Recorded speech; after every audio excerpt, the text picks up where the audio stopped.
Öncelikle herkese hayırlı Ramazanlar diliyorum. Ramazan'dan önce saatlerimiz 6.30'da. 6.30'da geliyorduk.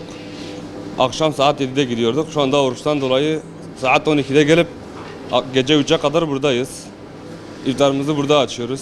Yok, çok şükür iyidir. Bu yıl çok güzel geçiyor. Hava serindir, yani güzeldir. Fazla zorlanma yok bu yıl. Çok güzel geçiyor. Yani sıcak olduğu zamanlar biraz insan ister istemez zorlanıyor. Şu anda güzel. Şu anda çok güzeldir. Hava serindir işte.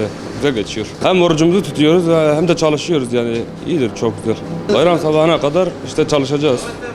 Devam edecek. Herkese hayırlı Ramazanlar diliyorum. Şu an 4-5 yıldır bu işi yapıyorum. Ramazan'dan önce saat 6'da açıyorduk. Saat 6-6.30'a kadar, akşam ezanına kadar. Şu an mesailerimiz değişti. Öğlen açıp sahura kadar, 1-2'ye kadar açığız. Elhamdülillah tutuyoruz.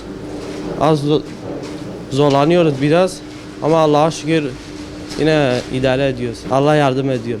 Bir ay boyunca sürecek aralıksız.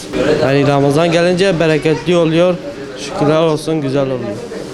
Peki tutmayanlar oluyor mu? Tavsiyeniz nedir? Nasıldı? Elbette tutmayanlar oluyor. Sabahın köründe ekmek isteyenler oluyor. Daha biz sıcakta elhamdülillah tutuyoruz. İdare de ediyoruz.